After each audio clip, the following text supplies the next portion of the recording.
Bom dia, pessoal. Vamos lá. Eu vou apresentar aqui o segundo Tech Challenge da FIAP, né? Sobre algoritmos genéticos, tá?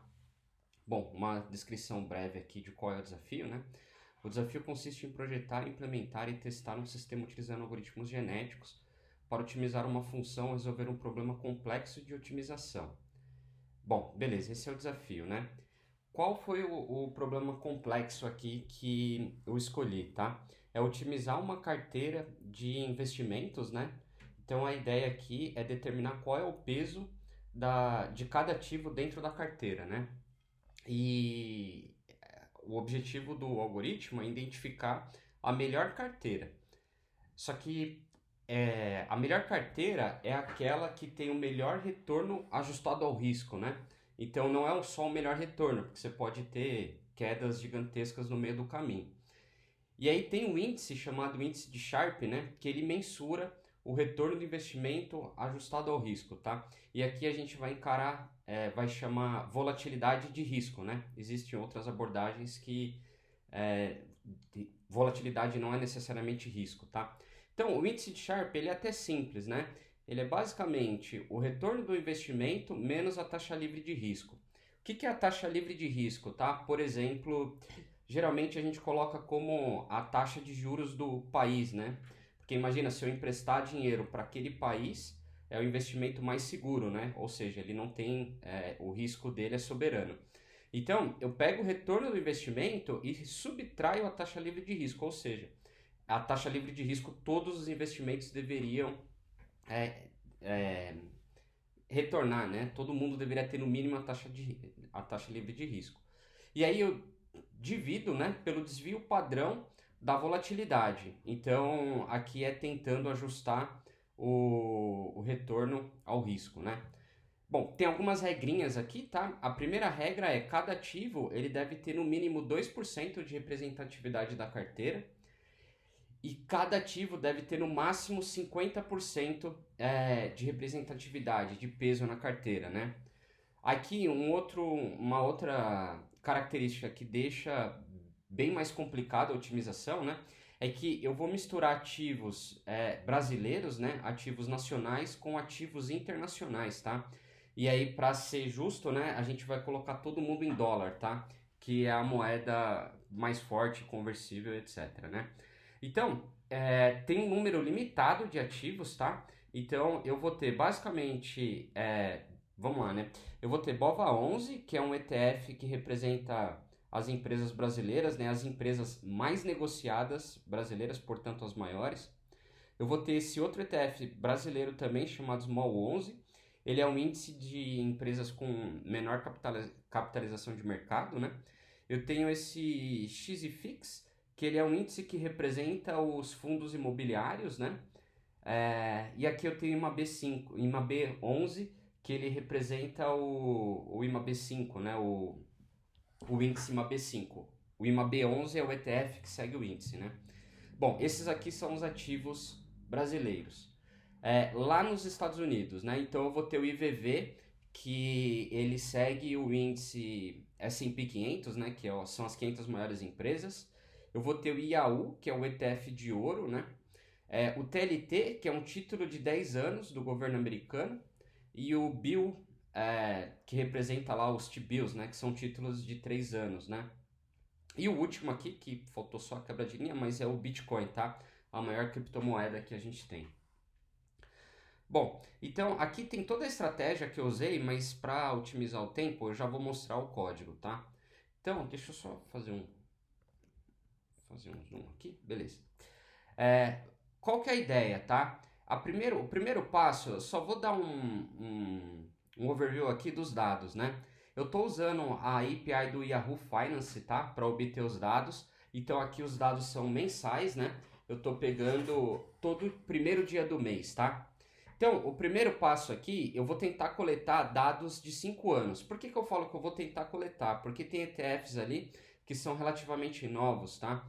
Então, eu não tenho dados de 5 anos de todo mundo. Então, a ideia aqui eu vou voltar 5 anos para trás, mas eu vou, se eu não me engano, vai dar 2021 ou 2022, tá? O primeiro passo aqui é carregar os ativos americanos. Esse é mais simples, né? Eu basicamente passo os tickers, né? E faço o download.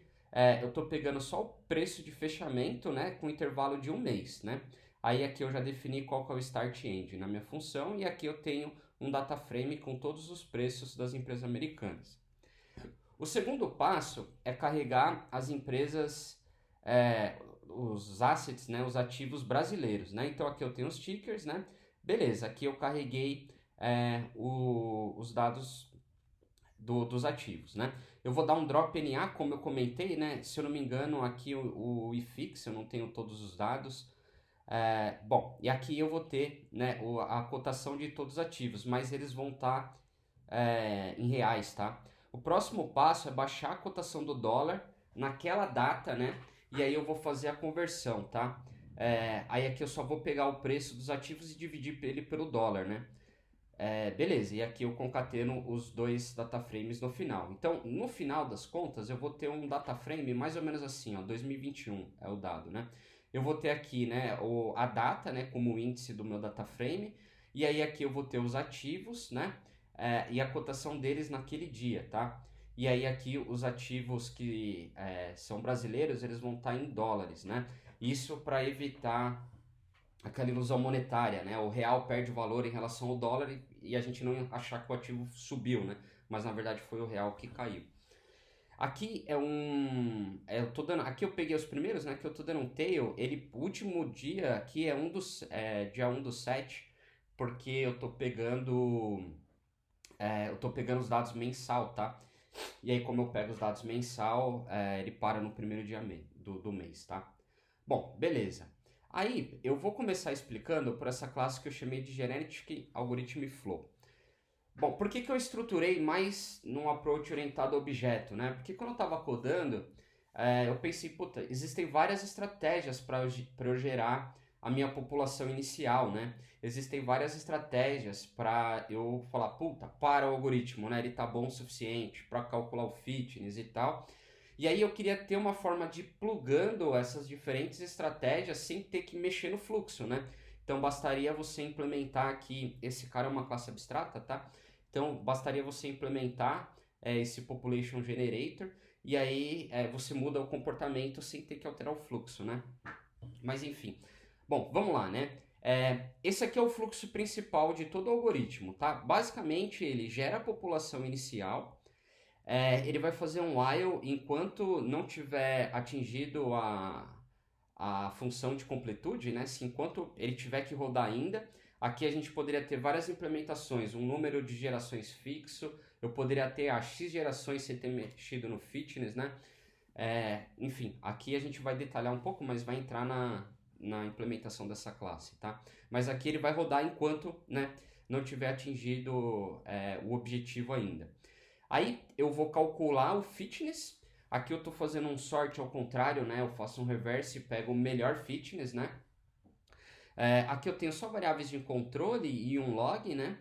E aí aqui eu vou fazer o crossover e a mutação se aplicável, tá? A gente não faz a mutação para todo mundo.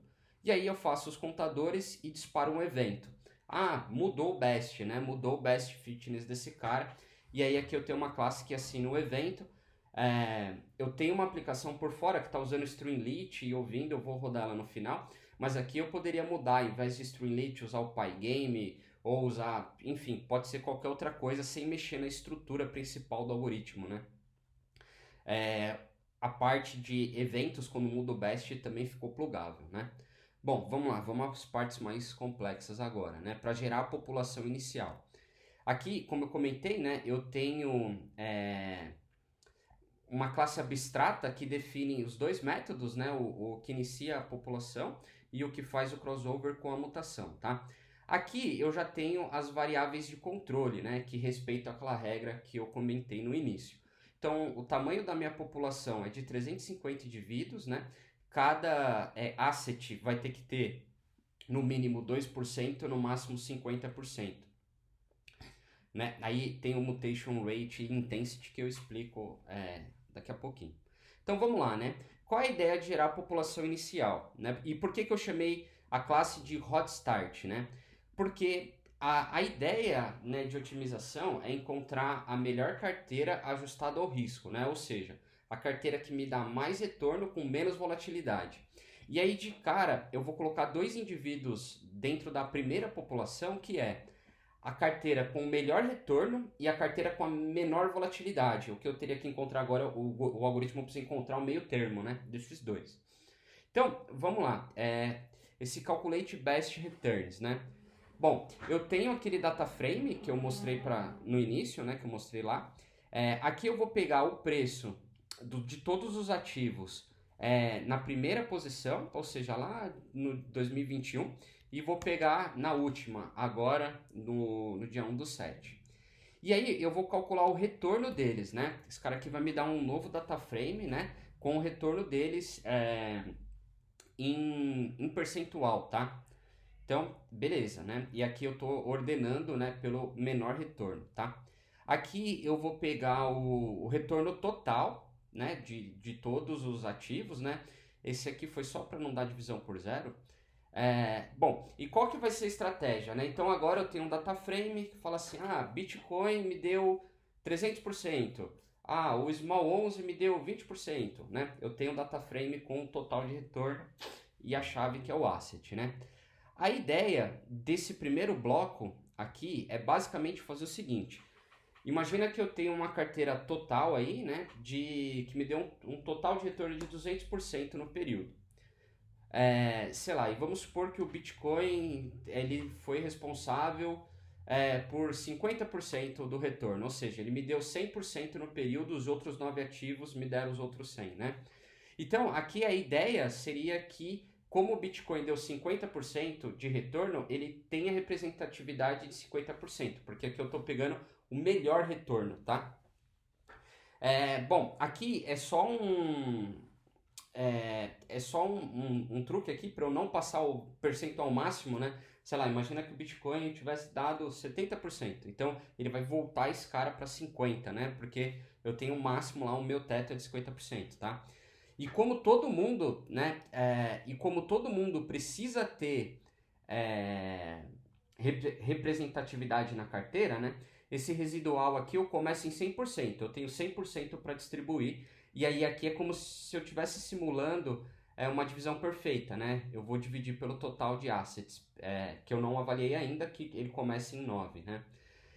Lembrando que o meu data frame de retorno ele está ordenado pelo menor ativo, tá? Então aqui, qual que é a ideia? De cara eu vou dar 2% para todo mundo, né? E aí, conforme vai sobrando, eu consigo aumentar para os próximos, né? Bom, beleza. Aqui pode ter sobrado alguma coisa, né? Pode ter um resíduo aí, sobrou 0,001%. Aqui eu vou distribuir esse 0,01%, né? E aí assim que não tiver mais resíduo nenhum, eu paro, tá? Aqui eu estou distribuindo agora no ativo que tem maior retorno, tá? Por isso que ele acende em false agora, né? Eu estou pegando os maiores e estou jogando o que sobrou, porque a ideia é o melhor retorno. Bom, na teoria aqui eu saí com os pesos distribuídos pelo melhor ativo. Tem uma função, eu vou usar bastante ela, eu vou explicá-la agora, e aí eu não preciso explicá-la depois, tá? Qual que é a ideia dessa função? Vai existir vários cenários onde eu vou fazer uma distribuição dos pesos dos ativos, tá? E essa função, ela é responsável por distribuir de maneira que dê 1% para todo mundo e todo mundo fica entre 2 e 50, né? Então, a primeira coisa que essa função faz se tiver menor do que o mínimo, ele já assume que é o mínimo, e se tiver maior do que o máximo, ele já assume que é o máximo, né? Para não passar 50% e não ficar menor que 2, tá? Aqui eu vou fazer um shuffle da lista de assets, né? Eu vou embaralhar minha lista de assets para eu não distribuir sempre igual, né? E aí aqui eu vou pegar aquele resíduo e tentar distribuir para todos os ativos, tá? É a mesma ideia ali, tá? Eu vou fazer um for distribuindo para todo mundo, se sobrar alguma coisa eu vou pôr no primeiro. Lembrando, né, que o que sobrar eu vou pôr de forma aleatória, tá? Então a ideia, né, desse método aqui seria, se a soma de todo mundo dá 110%, ele vai pegar esses 10% e vai subtrair dos outros ativos, mas de forma aleatória. Bom, beleza, aqui a gente finalizou o cálculo do Best Returns, né? A próxima etapa seria calcular a menor volatilidade. A menor volatilidade é muito parecido, né, à diferença do meu data frame inicial, né? Então aqui o Pandas ele tem uma função, imagina que o meu primeiro registro era 100 e o meu segundo era 110. O que ele faz, né? Ele fala assim, aqui você teve uma variação de 10%, tá? Que ele pega a linha anterior com base na próxima, né? Esse PCT change, ele volta exatamente isso. E por que o drop NA? Porque a primeira linha está sem valor, né? Porque ele não tem a linha anterior para comparar. Bom, beleza. Aqui a gente vai fazer exatamente a mesma coisa, só que ao contrário, né? Lá eu queria um melhor retorno, então eu comecei distribuindo pelo ascending true, né? Aqui eu vou fazer o inverso, tá?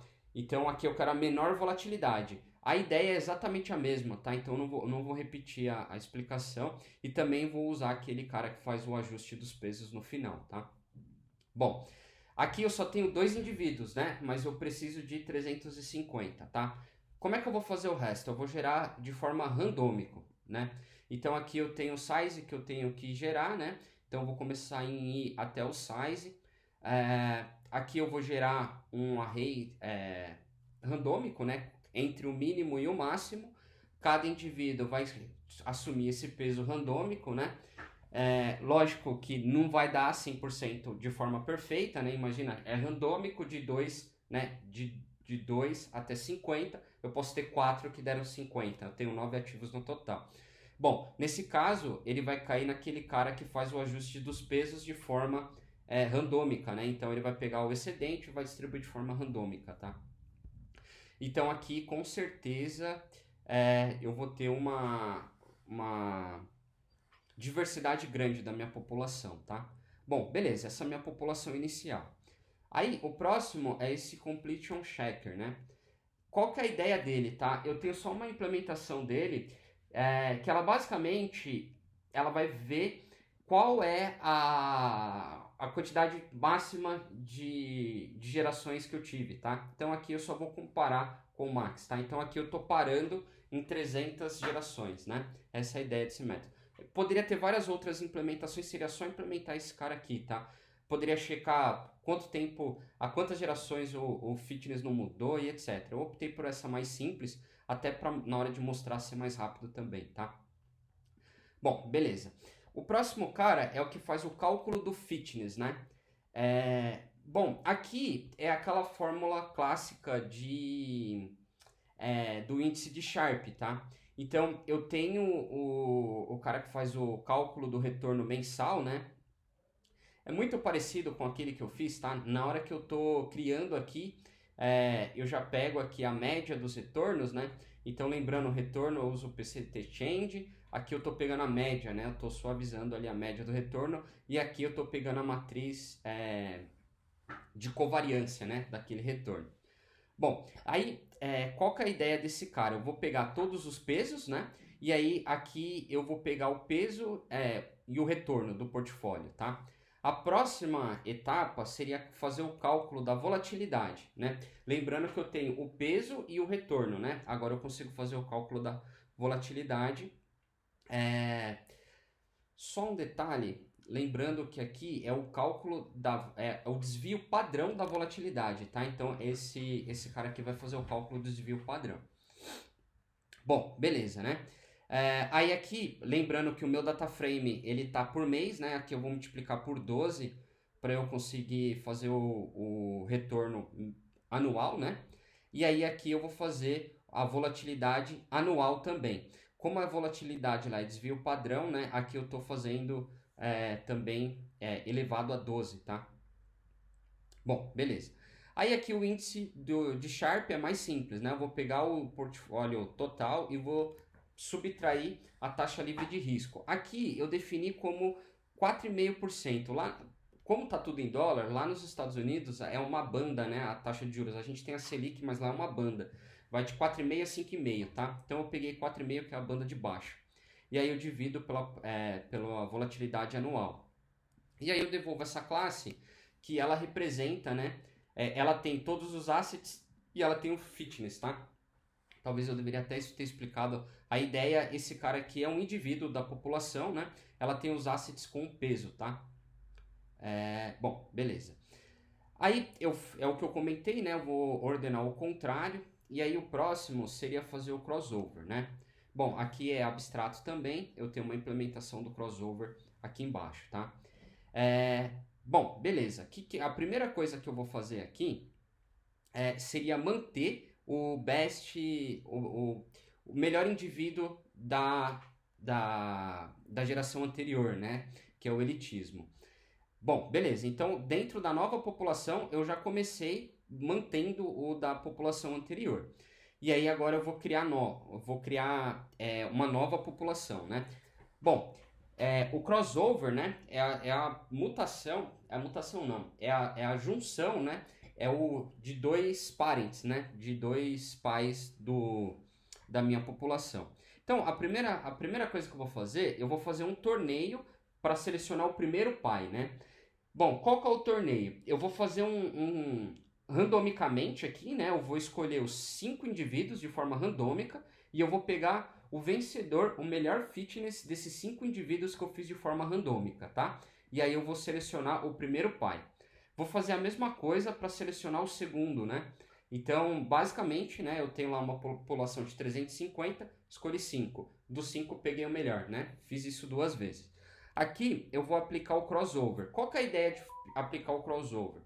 Eu vou pegar de forma que um número aleatório, tá? De quantos assets que eu vou fazer isso e eu vou inverter. Imagina que eu tenho Bolsa Brasileira, Bolsa Americana, Fundo Imobiliário e Bitcoin. Tenho, né, aqueles 9 ativos em 2. Eu vou selecionar 2 ativos aqui e vou inverter, né? Um para cada parent, tá? É isso que esse cara aqui está fazendo, né?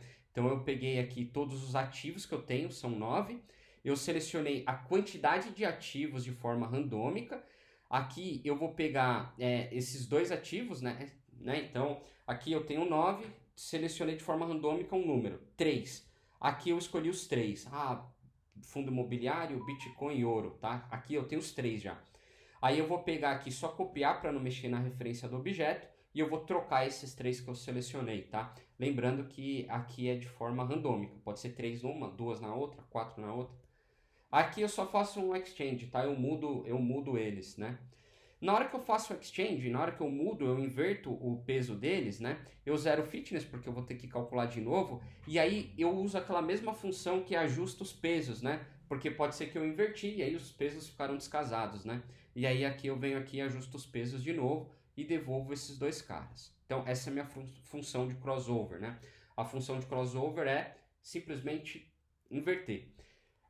Bom, beleza. O próximo, né, seria aplicar a mutação se necessário. Bom, vamos lá. Aqui eu tenho mutation rate, que eu fiz uma configuração aqui, né, 10% da população vai sofrer mutação, tá? Esse handle volta o número entre 0 e 1, né? Aqui, quando for menor ou igual a 10%, ele cai aqui. Aqui eu tenho a intensidade da minha mutação. Poderia ser... Aqui ficou 5%, né? A intensidade da minha mutação. Então, eu vou fazer um número randômico entre menos 5 e 5. Beleza. A próxima etapa eu vou iterar todos os meus assets e vou aplicar essa mutação para 50% da carteira. Então, eu vou pegar aqui o mutation rate, né? E vou somar, né? Ou subtrair, dependendo do que deu de random. E aí, eu vou ajustar o peso de novo, né? Então, aqui eu só modifiquei 50%, eu modifiquei. Lembrando que ele faz o ajuste randômico também, né? Bom, beleza. E aqui eu tenho o resultado da minha nova população, né? Esse é um while enquanto não atingir meu limite. Voltando aqui. Aí aqui são só variáveis de controle, tá? Bom, já me excedi bastante no tempo. Eu vou rodar aqui o algoritmo, né? Só colocar um pouquinho para baixo. Qual que é a ideia desse front, tá? Ele vai mostrar a evolução da carteira, tá? Bom, vamos lá. Então aqui nesse gráfico, né, eu tenho a evolução do meu fitness, né? E aqui na esquerda eu tenho como a carteira ela vai montando, né? Lembrando lá que, se eu não me engano, eu vou ter 300 gerações, né? Então aqui eu vou logando aqui qual é a geração que eu tô e qual o melhor fitness até aquela geração, né? Um detalhe aqui, tá começando a estabilizar o fitness, né? Tá em 306 aqui no final, e aqui é o total de carteiras analisadas, tá? Então ele deve estabilizar aí, acho que vai ter umas 100 rodadas e ele deve estabilizar. Bom, enquanto ele roda, para não perder tempo, né? Ele tá alugando aqui, ele ainda mexe bastante no fitness, tá? Mas eu vou fazer só uma explicação rápida dessa classe Run, né? Bom, o que que eu fiz aqui, tá? Vamos lá, vamos começar por ela. Aqui eu coleto todos os preços, né? Aqui eu faço o new das classes, né? Eu venho lá do mundo Java, enfim, eu instancio as classes aqui, passo para o meu algoritmo genético, né? Aqui ele me devolve qual é o best individual, né? E aqui eu basicamente monto o front com o Streamlit, tá? Esse cara também é que ele assina o evento, né? A cada best para eu conseguir montar o front. E aqui basicamente eu vou colocando, né, na coluna 1 tem o gráfico de pizza, na coluna 2 tem o gráfico da evolução do fitness, né? E aí no final, vamos ver se terminou. Tá quase terminando, né? São 300 gerações. No final eu vou devolver qual a melhor carteira e qual que é a volatilidade dela, né? Só mais um pouco. Vamos lá, 10 gerações. Bom, beleza, esse aqui é o final, tá? Então ele fez uma análise do período de 1/1 de 2021 até 1/7, né? Aí aqui ele teve um retorno mensal de 1,41%, espetacular o retorno, né? E a volatilidade mensal de 4%, tá? E essa aqui ficou a carteira final, né? Ficou ouro com 50% praticamente da carteira, bolsa americana, Bitcoin, o que parece fazer sentido, né? Porque Bitcoin é extremamente volátil. E aí, por fim, né? O título do Tesouro Americano, né? Ficaram com 2%. Faz sentido porque a rentabilidade dele é baixa, né? E os ativos brasileiros, todos eles com 2% devido à desvalorização do real, né? Bom, então acho que esse aqui todo o fluxo, né, de algoritmos genéticos, e eu acho que isso aqui a gente finalizou a otimização, né, das variáveis, né? Essa que seria a composição da carteira.